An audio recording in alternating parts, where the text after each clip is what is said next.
Tales for Dark Nights.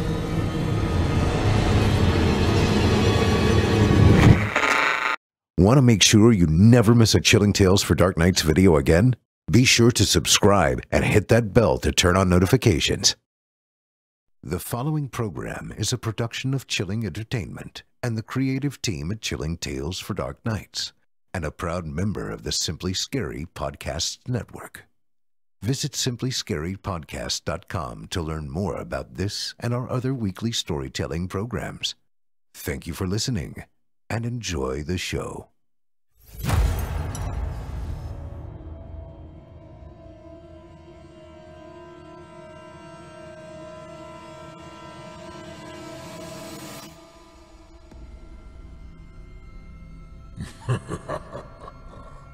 Good evening.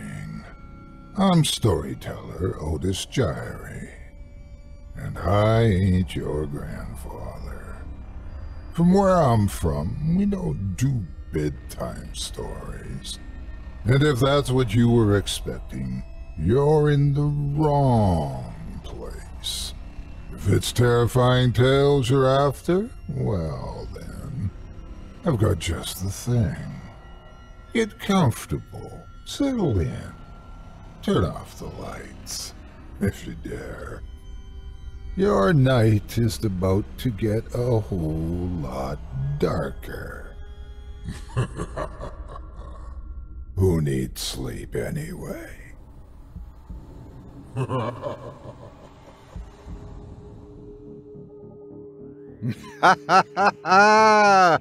Good evening, you're listening to Scary Stories Told in the Dark. Welcome to Season 9, Episode 6. I'm your host, Otis Jiry, and in this episode, I'll be performing 4 tales to terrify you, courtesy of author T.J.LEA, about audacious artisans, concerned cosmonauts, insidious ids, and repulsive ruminants. You're listening to the standard edition of tonight's program, which contains the first 2 spine-tingling stories.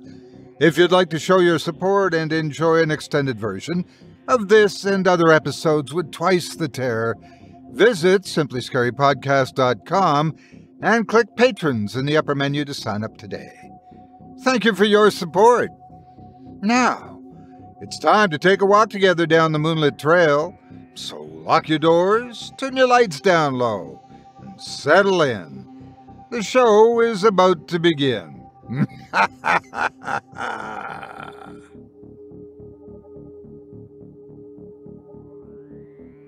People go missing every day. Whether they come back is another story altogether, and in what shape.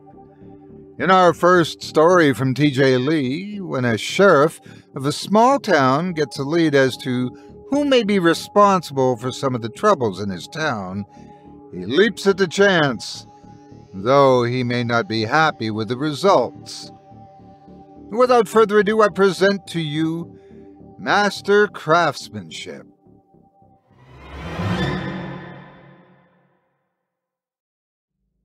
It is as it sounds. Incredulous as it may be, I promise there is an explanation within.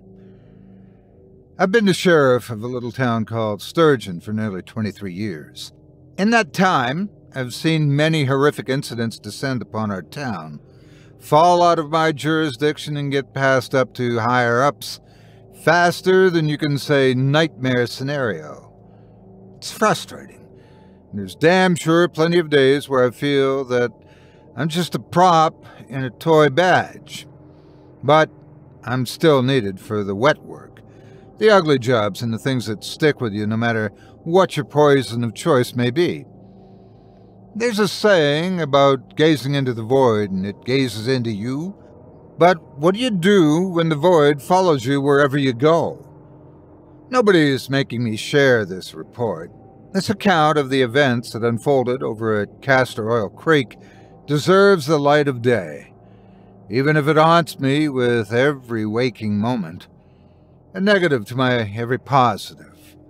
For example, while 89% of missing persons are found, that includes dead or alive. People go missing, frequently, Put enough folks in one place and you're bound to have bad apples, rotten apples, and things that wear the skin of apples to lure in precocious prey. So when people began vanishing in quick succession in Sturgeon, it was something we took notice of. I'd long suspected that it was one perpetrator targeting seemingly at random. They left no evidence, no bodies were ever recovered, and it was always a situation where the overwhelming emotion we were left with was helplessness. If I never have to look at a grieving family in the eyes and tell them I've done all that I can, it'll be too goddamn soon. But we're a small sheriff's office, and our resources are limited.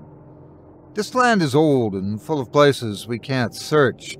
Eventually, it's either open but privately declared closed, or the higher-ups take an interest and we're left fielding apologies left, right, and center. Not this time. No. This time, it started with us and ended with us. I need another drink. I can't face sharing this without a couple in me. Hell, y'all have no clue who I am, and you're already wise to the fact I'm stalling. Sorry, context matters. Flyers started appearing over town back in the winter of 2019. Simple, bespoke tables made by master crafter Wayland Mosley, looking for an apprentice, a muse, and a varnisher to help him. Sales must be inquired further. When prompted, he'd bragged about how his craft was passed down to him from his father and his father's father. Something about old blood, sweat, and tears poured into every creation. In those early days, I asked him if he kept any of his furniture or sold most of his pieces. He bristled at the response before saying something that forever was etched into my mind. Only the ones I connect with. We were already dealing with the situation at the time. It was decided that a two-part sting operation would be best. The first part would be to entice him with a purchase he couldn't refuse. The next would be to catch him in the act as soon as he got to his workshop. Truth be told, we didn't know what exactly we'd find, but we knew something shady was going on. We suspected human trafficking. We were wrong. We were so wrong. My hands are still shaking. Another drink should help. God, I hope so. Deputy Willis eagerly volunteered for the job. He was young and fast became my best friend. The last deputy went on maternity leave and wasn't planning on coming back, so Willis, being the happy helper, stepped up. 25 years old and wise beyond his years, he was the best little brother I could ask for. The age gap made him feel more like a son. I'd lost mine many years ago to a strange cult. Willis's and my parents died young, and he was painfully shy, so I felt the need to protect him. Still, when someone steps up to the plate to do their duty and to impress you, well, it's hard to say no to that. I made him promise me he'd contact us on the transmitter the second he sensed danger. I promised him in return we'd never let anything happen to him. I've lied many times. I've lied to my wife, to my friends, and to myself. But lying without realizing it at the time is the worst thing imaginable. It's a lie that will haunt me forever.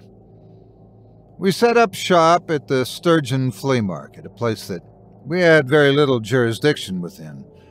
It was decreed long ago that compromises had to be made with the higher-ups for things to run smoothly and with as little bloodshed as possible.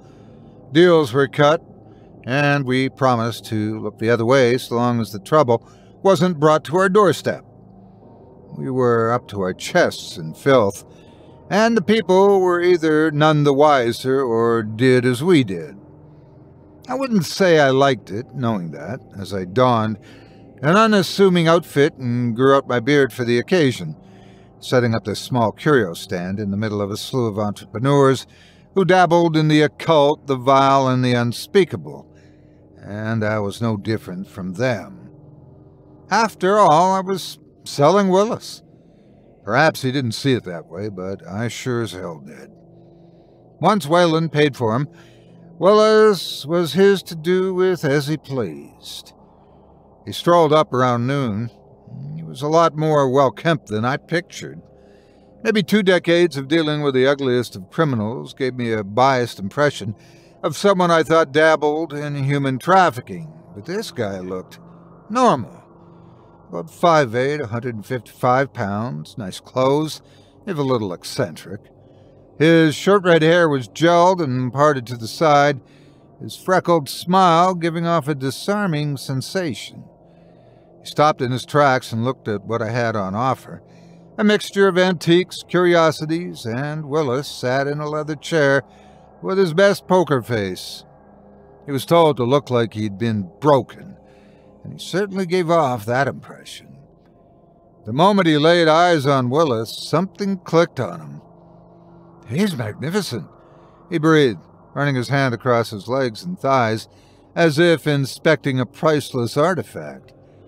I had to hold down bile as I forced a smile, remembering my training. "You like him, kid?" I walked over, slapping his shoulder with pride. Well, this one was a hell of work to make, but I'm damn proud of how he turned out.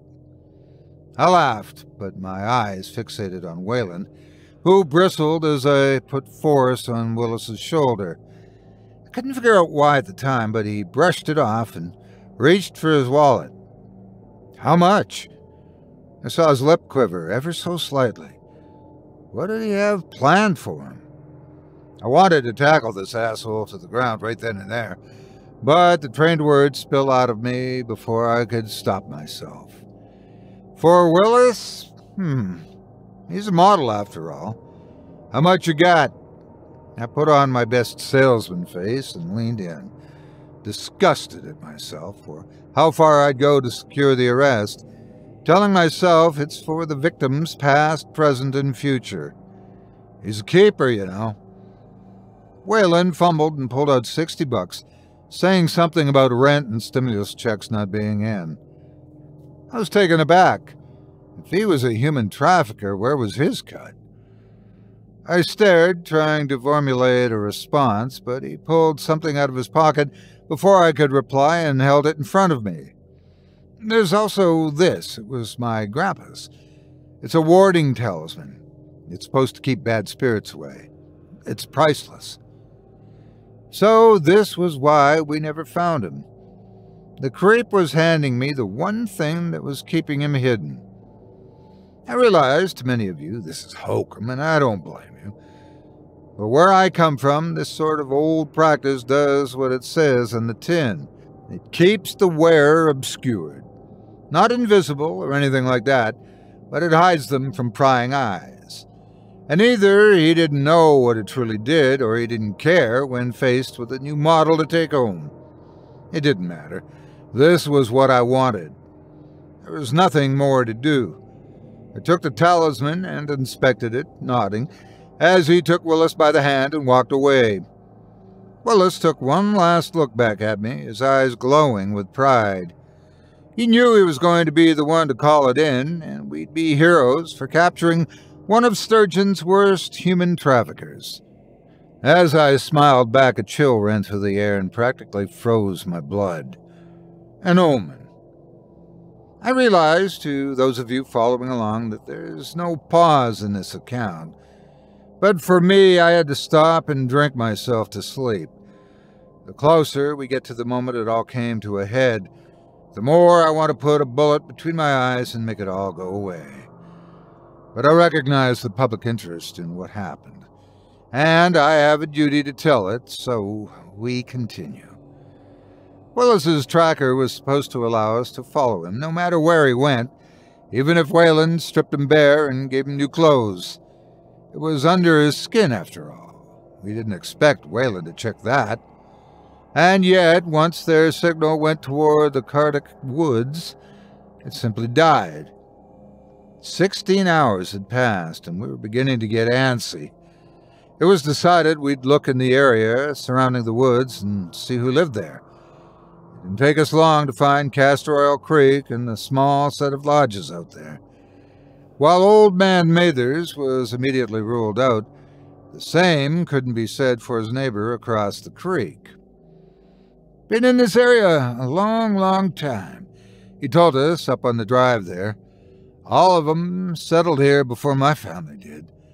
Helped us build this here lodge for a time until my great-great-grandpappy Obadiah asked them to leave. Never told us why. Simply said it wasn't right what they were doing over there. And now there's just one. I don't see him much. He's a solitary type. He's so involved in his woodworking, he doesn't even notice what's going on in this here creek. We pressed him on the creek, but all he'd say was bad water, and refused to comment further, instead pausing and replying with, "Looks like a storm's brewing, better be ready." We arrived at the old lodge within 20 minutes. A quiet night with the moon reflecting over the creek. Not a sound of nature or insects whatsoever as we made our approach. You'd think with 3 cars and 5 trained service members, we'd be less intimidated. But nothing prepares you for what we saw. Breaking down the door, we were greeted with an almost ancient and rustic living room. Dust littered everywhere, and the furniture looked so frail and worn down that it'd break if so much as anyone touched it. The smell of rotting wood and mothballs was overpowering. I'm sure mold was a factor too, but there was something iron-like in the air that I couldn't place. A quick sweep of the home showed us the only non-dusty area, the large rug. Moving that aside led to a trapdoor that, with great effort, came open and led down a large set of stairs. As we descended, the smell of death began to grow in intensity. Our less experienced servicemen opting to hang back and cover the entrance, leaving 2 colleagues and me to continue. I need another drink. My hands won't stop shaking. We approached what I can only describe as a leathery, undulating door. It shook in place and felt like the hide of a cow to touch. It was warm when I placed my hand against it, and something moved underneath my palm. I pushed without much force, and the door gave way. The stench was unbearable, and my eyes watered as my stomach threatened to eject everything within it. I felt my knees begin to buckle, but my resolve kept them upright. I was grateful all 3 of us had masks on. I don't know, I'd been able to cope otherwise. The room was stained in red. It had been transformed into a living area, with odd furniture lining each section of a sizable room. A large, hairy wardrobe in the corner next to a bed that seemed to sway in place. A small chest of drawers with bizarre shelves holding a spiked lamp on top of it.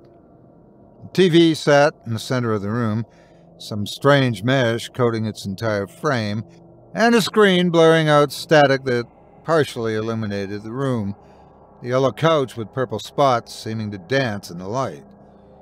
To the right, however, sat cages. Some rusted over, others covered in filth and blood, but they were unmistakable. Gotcha. There, right in the center, clad in a stained apron and humming to himself, was Wayland, busying himself over a table with a slew of tools cast to the side.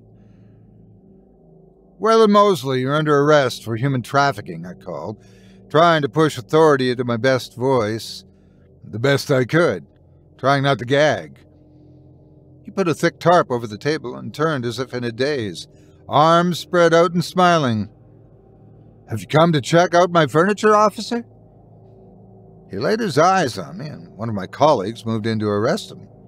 His smile faded. "Were you expecting someone else? A client for your illicit practices, perhaps?" I scoffed, the stains on his apron and hands telling an ugly tale. "What's the meaning of this? What's going on? I'll have your badges, all of you," he cried, genuinely upset that we'd barged in as if what he was doing was perfectly normal. I took a couple of steps closer, his current project still obscured from view. "Wayland Mosley, you're going away for a long, long time. We met a little while ago. I'm Sheriff Erickson. We made a little trade, and you gave up something you shouldn't have."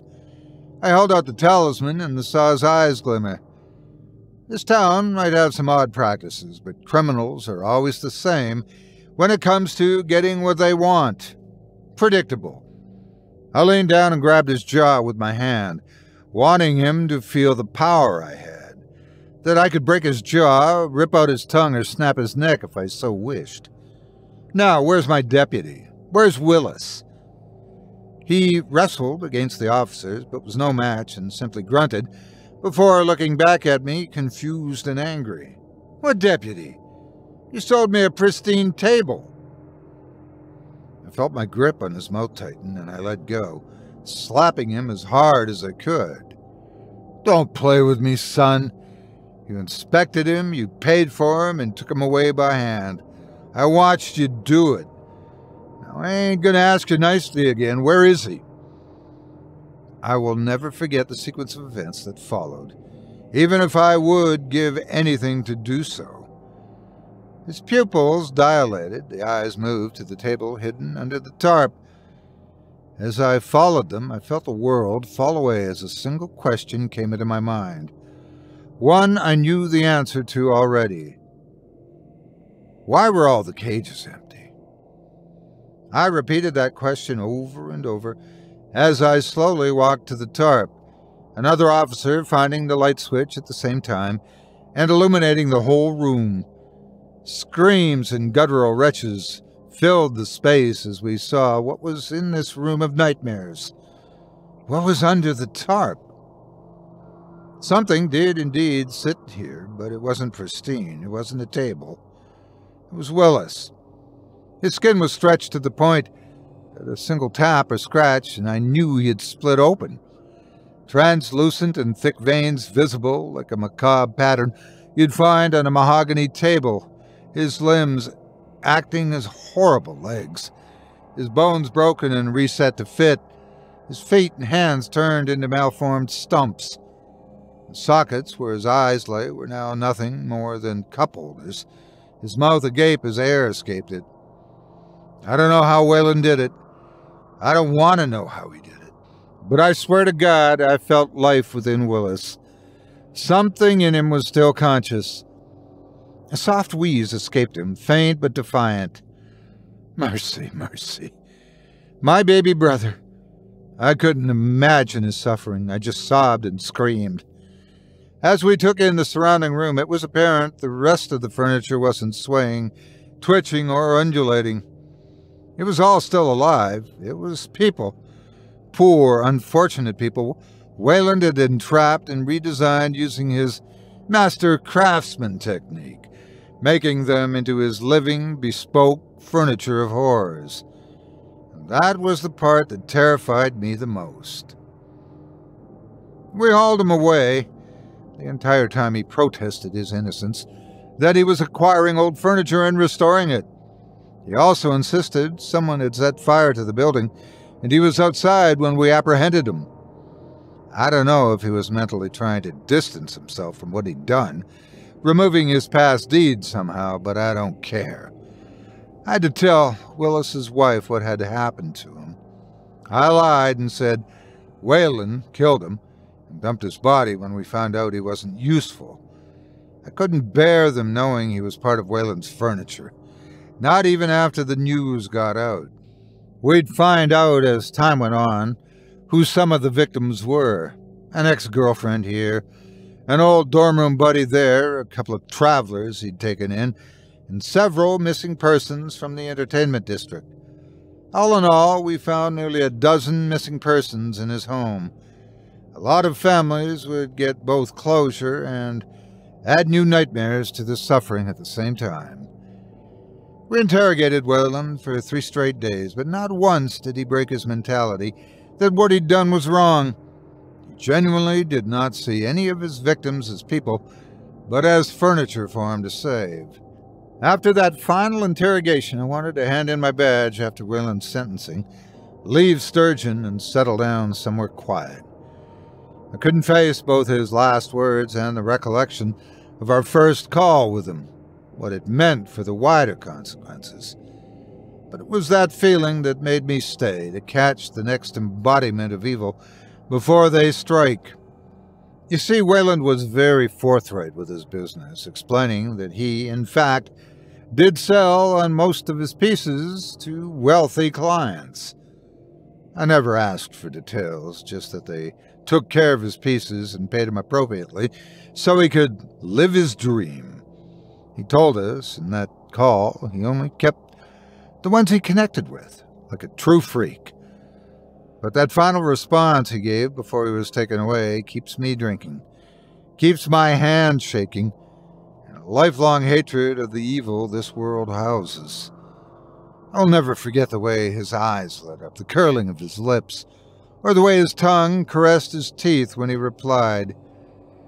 We'd asked him if he was concerned about the fact that not only had one of his victims gotten away before being twisted beyond recognition, ready to testify against him in an already ironclad case, but that Willis was able to speak in short, pain-racked sentences and give his own account. That if and when found guilty, he'd be given one of the worst punishments imaginable. I can still hear his response in my ears every time I lay my head down, joining Willis's pain-riddled wheezes as a chorus of hatred and pain. It will haunt me for the rest of my life. No, because furniture doesn't talk.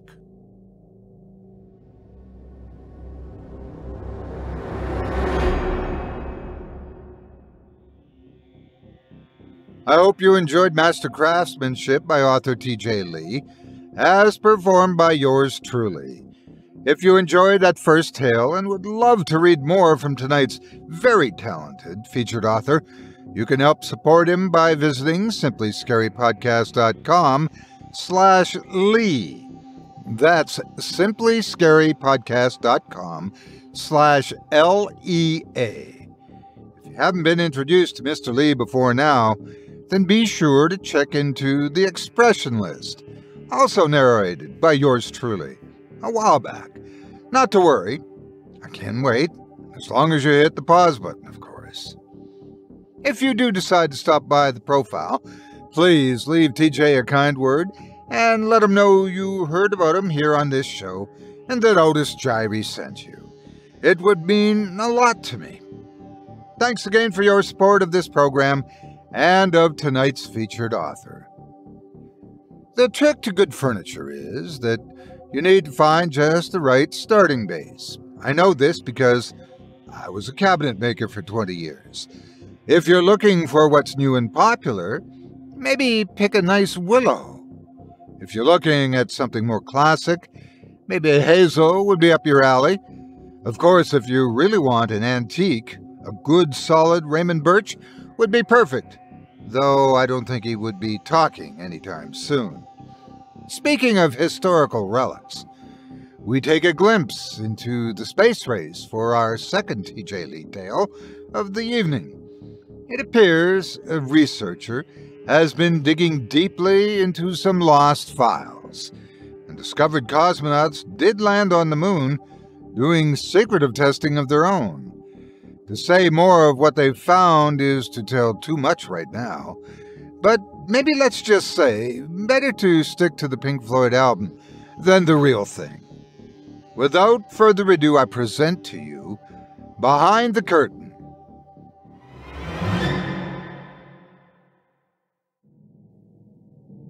I'll say it plain.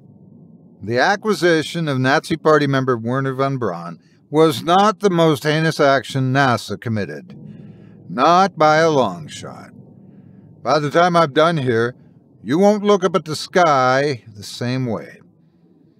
I want to start by offering an olive branch of trust. I'm not a former NASA employee, astronaut, or high-ranking government official on the loose. Those people don't have the time to share their findings or the wherewithal to do so. No, I'm a whistleblower, sharing this in plain sight where it'll go unnoticed. A needle in a needle pit, if you will. By December of next year, it'll be half a century since humanity has attempted to, or landed on the surface of our lunar body. We manned 6 missions between 1968 and 72, and a dozen amazing men have passed 250,000 miles. Since then, the highest we've gone is barely 400 miles. We're staying in the proverbial pocket. Did you ever wonder why that's the case? I started looking into this when many conversations during the lead-up to the half-century anniversary of the lunar landing were met with evasive and awkward answers. Yes, we know NASA has received less than stellar funding over the years, but there's more to it than that. Every time I get an interview with a cosmonaut, a roadblock would be put in my way. He can't see you right now. He's got a hip surgery planned and needs to focus on his recovery. I'm sorry, but the doctor's unavailable. He's facing bereavement and can't handle interviews at this time. This is the son's doctor, and she's requesting you cease and desist from contacting her. Roadblock after roadblock. Nobody wanted to talk to me, and every forum was littered with idiots, weirdos, and conspiracy theory nuts who were convinced of superfluous tall tales about the moon. These idiots never got a degree, did any proper unbiased research, or went out of their mother's tinfoil-laden basement. They had no clue. But I was objective. I paid my dues reporting on scientific achievements, and I'd always prided myself on being able to focus on the truth, not the circumstantial. Anyone with half a brain could sense something's wrong when they look up at the lunar body, the pale, faceless orb gazing down at us night after night. It gets worse when you remember it's never really gone during the day. That pale blue sky can only hold it back for so long before it rips through the thin veneer of safety and looms overhead. Good thing it can't watch me where I am, and in the safe house. Sometimes I hear groaning outside, pleading perhaps. They still want to communicate, to make me look. I digress. I was persistent and called in some favors to access archived and classified documents highlighting the space race, expeditions to the moon, and lost cosmonauts. For anyone not familiar with the original term, it was used to catalog astronauts sent into space by the Soviets. But the Russian government never acknowledged their existence in any way, thus making them lost. It details many things, horrible things, but the key among them is one word that stood out when referring to the lost cosmonauts: communication. A transponder developed by the Soviets somehow still worked in the hours following a critical error that would leave a cosmonaut in peril. For brevity, I'll share the transcription in its entirety. 28th May, 1967. Project Hushwave activated, set to direct frequency, awaiting response. Project Overseer, Dr. Vitali. Cosmonaut, Colonel Ellen. Colonel Ellen, do you copy? Can you hear me? No response. Dr. Vitali repeats the question 3 more times before a response is brought back. Yes, Doctor, I can confirm I hear you. I was unsure if it was you. The voices, they can sometimes lie. Clarify. A short response, this time suspected hesitance, on Ellen's part due to slight stammer. It's this darkness, it lies to you. It makes all voices seem like they're putting on an act, trying to gain trust before hurting you badly. It tells me to pull back the curtain, but I refuse. I do not understand. How can there be voices where you are? I don't want anyone from home to understand. You're still in the fog. It's to be expected. I'm here to protect that sanctity. It's my job as a cosmonaut for all of you. For the motherland? No, for all of you. Let's review from earlier. Your mission to Luna was successful. You'd landed and were due for takeoff. You said you needed fixing the controls on Morozov 4 before a navigational issue caused a complete power failure. Yes. And you've reported no way of returning home? Yes. Comrade, forgive the bluntness, but you don't seem to be concerned about this. Are you not worried about death? You've been up there for 40 hours. We estimate you'll be dead in another day, maybe slightly more. We cannot reach you in time. There was a longer than usual pause. A small scratching sound can be heard. Doctor, you're far more intelligent of a man than I am. And I have these things I wish to know before, well, you know. So I wish to ask you 3 questions before our time's up. I'll provide any information you require in return. Of course. What do you see around you? Anything of note? Nothing. Darkness. Pure, welcoming darkness. Doctor, do you believe in God? I know there is much talk of one. Whether they exist, I do not know. How are you feeling? Is there anything you can tell us? I feel fulfilled. I'm protecting. The voices keep trying to make me pull back the curtain, but I'm strong. I can't tell you anything you don't already know. The rest, I could not if I tried. Do you believe in people? Of course, Helen. We are strongest together. Greatness comes from perseverance and from our collective vision. Why? Furtive laughter ripples through the transmitter. It doesn't match the vocal patterns of Colonel Ellen. Comrade, what was that? Are you well? That was one of the voices. They found your answer amusing. Vitaly, do you want to see what's behind the curtain? Is your desire to make the motherland strongest worth losing your soul? There was a long pause, heated discussions between Dr. Vitaly and his superiors, arguing as whispering can be heard from Ellen's side. What kind of question is that, Ellen? You have limited time and resources, yet you waste it with such strange questions. I'm sorry, Doctor. The time up here, the silence, the darkness, it's not meant for mortal man. My wife, my son, please pass them a message. It may be the most important message I'll ever send. Of course, what is it? Another long pause. This time soft weeping can be heard from Ellen's microphone, as a low humming grows louder in the background. His voice drops to a whisper. Komarov died screaming and burning, but at least he was embraced by the earth. I will not get the chance. Tell Masha, tell my boy, don't look up at the moon. Transmission concluded. Future attempts to reach Colonel Ellen were unsuccessful, and he was presumed dead on May 30th, 1967. This, on its own, is disturbing. It's been posited before that insanity can come in prolonged darkness and silences. Imagine looking around you, a desolated rock, with darkness stretching in every direction. The only piece of hope is a colorful orb that you will never get to see again. But it doesn't end there. This is simply the prelude to what they found. Something is calling to me from outside of the bunker, but it's a clear night tonight. I know better.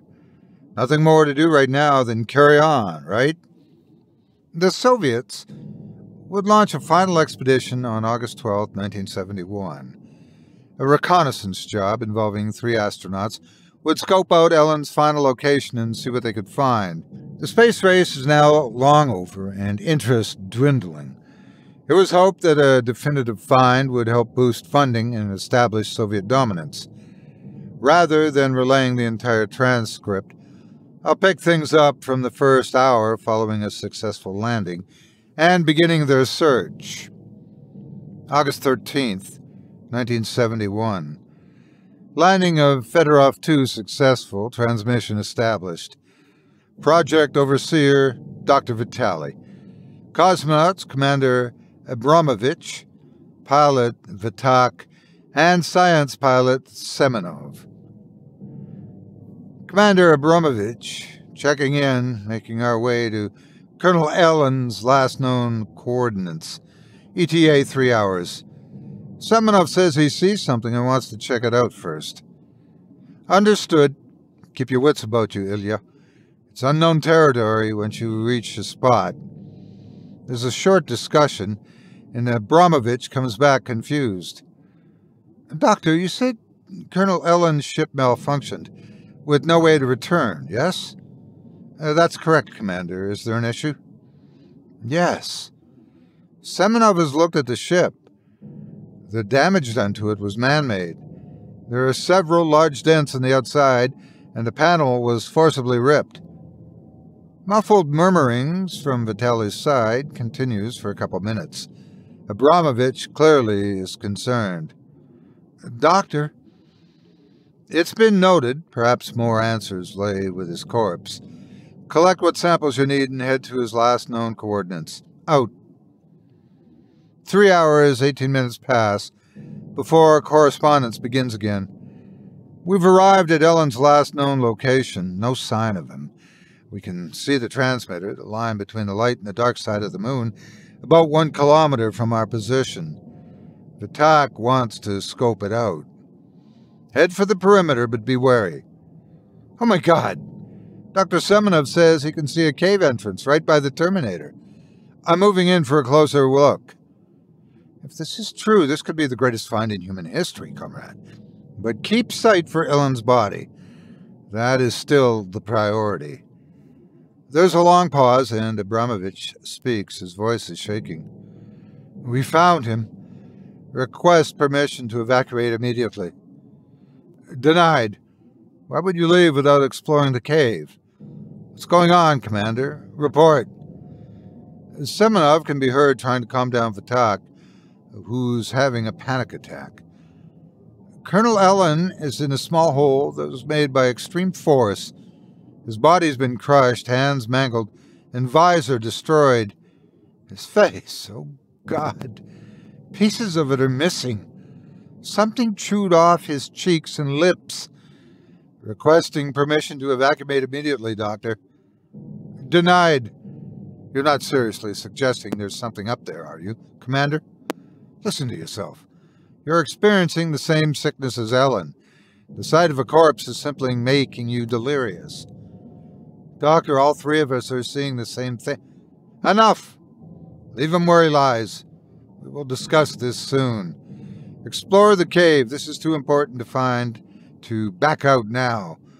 The last of our funding went into this project, and we will not leave empty-handed and let those capitalist pigs gloat over their victory. Do you hear me?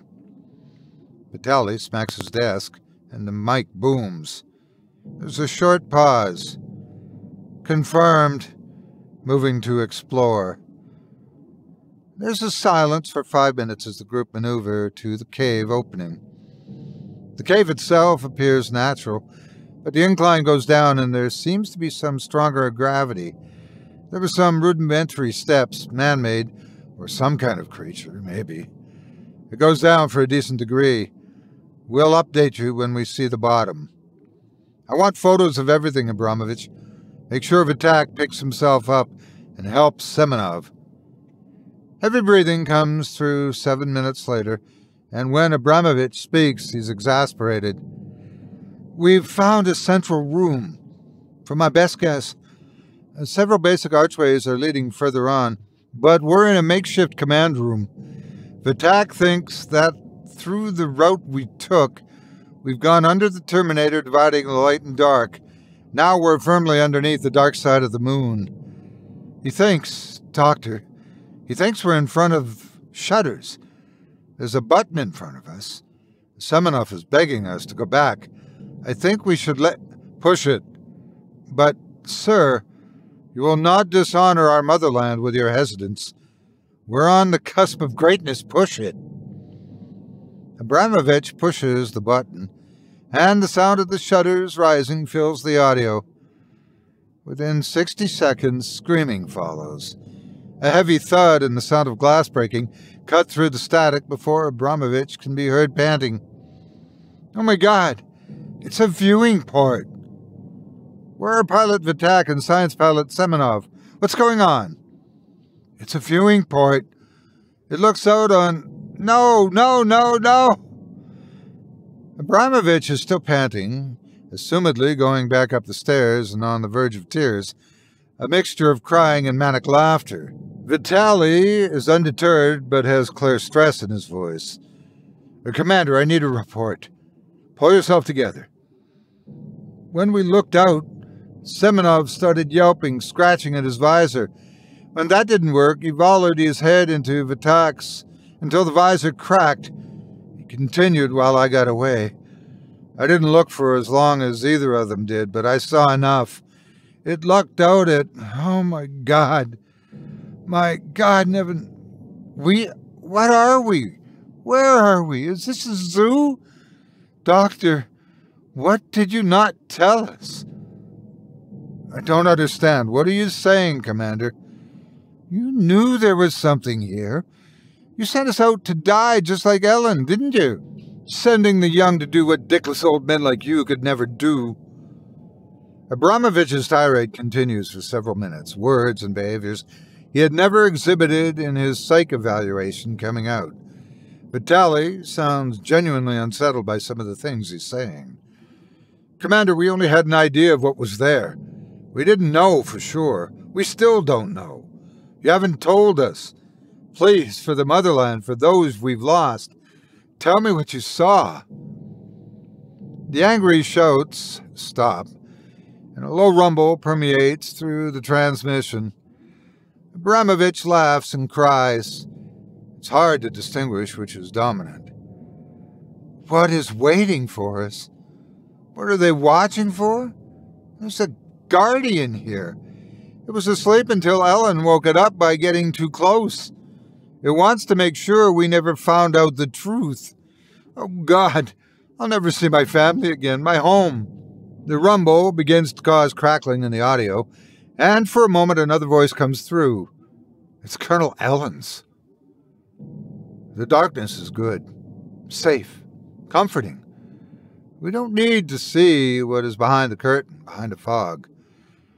Don't look at the moon. For the first time, Vitaly is emotionally distraught.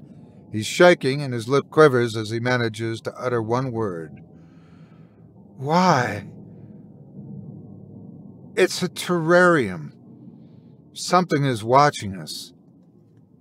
Transmission ended. Several days after this, Vitaly was found dead in his home from a self-inflicted gunshot wound, a telescope still propped up by his window. A simple note by his bedside said, It blinked, and at that moment I glimpsed madness. In January 1975, an event would encourage all involved parties to unilaterally agree that the moon should never be visited again. Various excuses of lack of funding, interest, resources, and so forth have been put forward. All have validity in them, but they hide the truth. The reason I'm telling you all now. The reason I'm in my bunker and will stay here until the danger passes. I don't even know how long it's been. Much like the cosmonauts, I'm in my void. Disconnected from light and other contacts, the voices I create are the only company I have. Maybe that's how Ellen felt when he realized what secrets were kept here and how important it was that he never took them back home. Perhaps anyone who stares at it for too long on unguarded nights is vulnerable. It brings with it an ugly glow.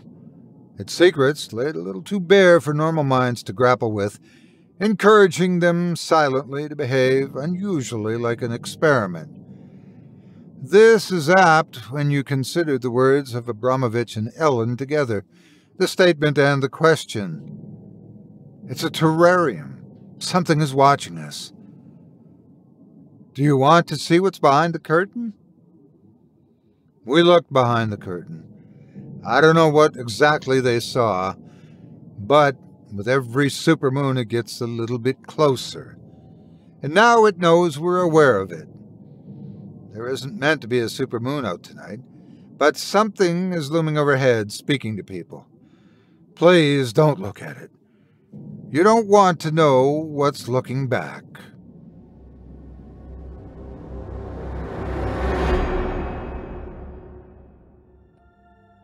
I hope you enjoyed Behind the Curtain by author T.J.LEA, as performed by yours truly. If you enjoyed the tales you've heard tonight, I'd like to remind you one last time that tonight's featured author can be found by visiting our website. Just visit simplyscarypodcast.com/Lee. That's simplyscarypodcast.com/LEA. Be sure especially to seek out his book, The Last Sin Eater, which contains further stories in the town of Sturgeon, which may have been mentioned once or twice in tonight's program. As a reminder, if you do decide to give any of this talented author's stories a read, please consider leaving them a quality review and a kind word, or a thoughtful public comment and an upvote, to be sure to let them know you heard about them on this program and that Otis Jiry sent you.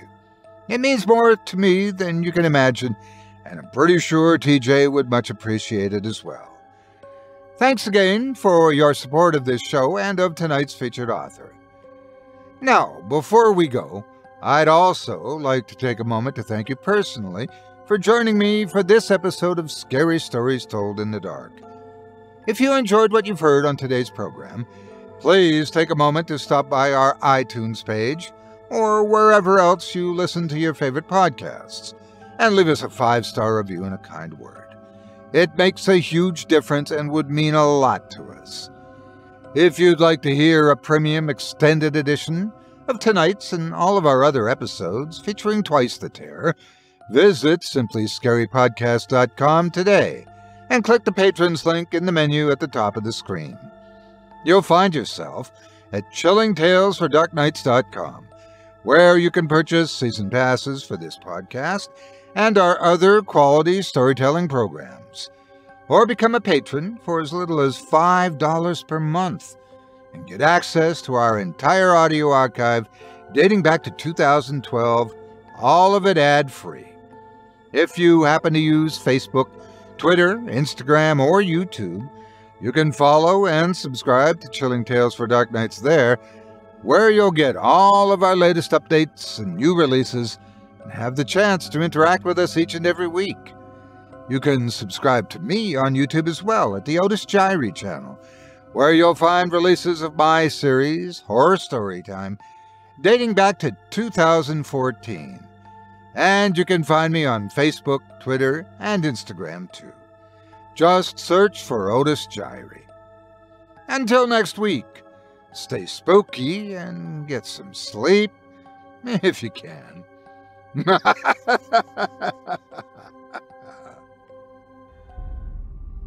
Thanks for listening.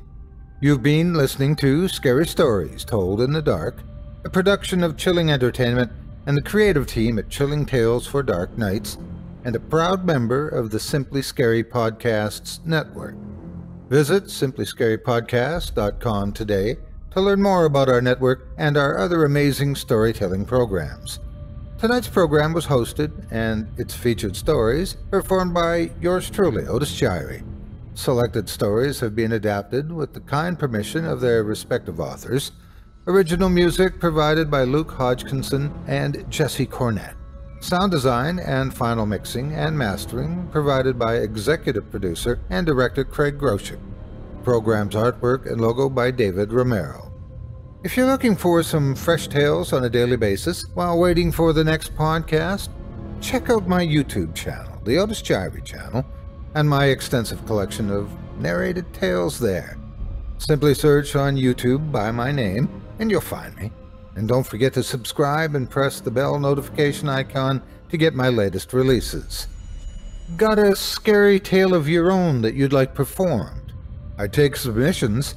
Email it to me today at otis@simplyscarypodcast.com to have your terrifying tome considered for production in a future episode of this show. That's otis@simplyscarypodcast.com.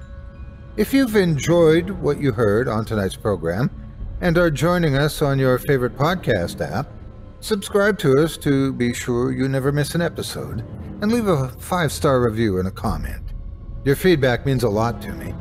You can also follow Chilling Tales for Dark Nights and yours truly on Facebook to connect anytime and get the latest updates on this and other programs and my channel.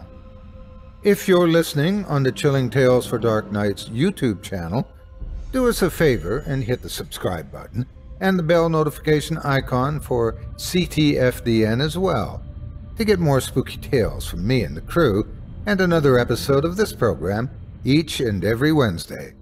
And don't forget to hit that thumbs up button to tell us how we're doing and leave a kind word or a request.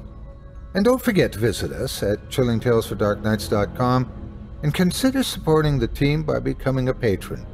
In addition to helping us out, you'll get exclusive access to our audio archive and ad-free downloads of all your favorite stories, including those you've heard on this program.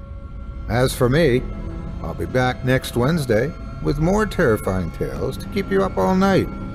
But that's all right. Who needs sleep anyway?